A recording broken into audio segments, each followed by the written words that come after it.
Shalom, saudara dan saudari yang terkasih dalam Tuhan kita Yesus Kristus. Marilah kita luangkan waktu beberapa menit untuk berkencan dengan Tuhan saat ini, agar dari hari ke hari kita semakin dekat dengan Tuhan, sehingga hidup kita semakin diberkati dan menjadi berkat. Pembacaan dari kitab Amsal bab 14 ayat 30. Hati yang tenang menyegarkan tubuh, tetapi iri hati membusukkan tulang. Demikianlah sabda Tuhan, syukur kepada Allah. Saudara dan saudari yang terkasih dalam Tuhan kita Yesus Kristus, ada seorang laki-laki di Jepang yang ikut kontes pidato pada akhir Perang Dunia Kedua. Laki-laki Jepang tersebut memilih tema kekudusan kerja. Sebagian orang tersenyum ketika mendengar tema yang dipilih anak tersebut. Tetapi ketika mendengar kisahnya, senyuman mereka berubah menjadi tangisan. Para pendengarnya meneteskan air mata ketika anak tersebut menceritakan bahwa orang tuanya beserta rumah mereka hancur ketika bom meledak di Nagasaki. Dia adalah anak sulung dari 3 bersaudara yang masih hidup. Karena mereka adalah orang Kristen, mereka bertiga berdoa di atas rumah mereka yang telah menjadi abu. Mereka meminta petunjuk dari Tuhan apa yang harus mereka lakukan. Salah satu dari mereka berkata, "Aku tahu apa yang harus kita lakukan. Kita harus bekerja, kita bisa bekerja, dan kita harus melakukannya."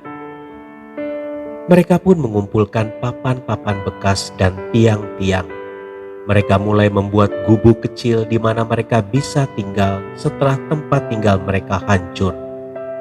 Ketiga bersaudara tersebut bisa mengatasi rasa dendam dan kepahitan yang menyebabkan hidup mereka muram.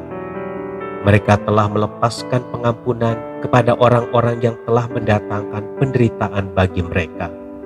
Mereka tidak larut dalam kesedihan dan dendam, tetapi mereka bangkit dan mulai mengerjakan apa yang dapat mereka kerjakan.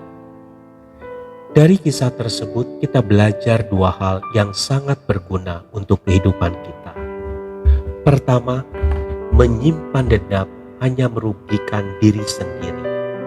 Orang yang selalu menjaga kebugaran rohaninya tidak akan pernah mengizinkan dendam ada di dalam dirinya.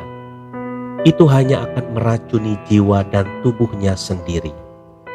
Ayub 5 ayat 2 berkata, "Sesungguhnya orang bodoh dibunuh oleh sakit hati, dan orang bebal dimatikan oleh iri hati." Jika kita berpikir secara jernih, sebenarnya ketika kita menaruh dendam kepada orang lain, yang terluka adalah diri kita sendiri.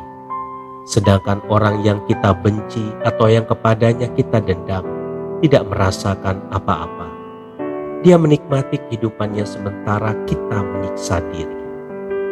Kedua, bangkit dari keterpurukan dan melakukan sesuatu yang berguna adalah tindakan yang tepat. Tidak sedikit orang yang membiarkan dirinya berlarut-larut di dalam dendam atau kebencian dan di dalam keadaan tertentu yang menyebabkannya semakin terpuruk. Saudara dan saudari yang terkasih dalam Tuhan kita Yesus Kristus, kalau saat ini kita sedang mengalami sakit hati, dendam dan kemarahan pada seseorang, sadarlah, kita harus bangkit dan melakukan sesuatu yang berguna. Perjalanan kita masih panjang, masih banyak hal baik dan berguna yang dapat kita kerjakan. Tuhan Yesus memberkati. Marilah kita berdoa.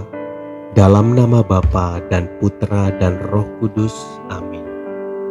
Tuhan Yesus, banyak hal bisa saja terjadi dalam hidupku.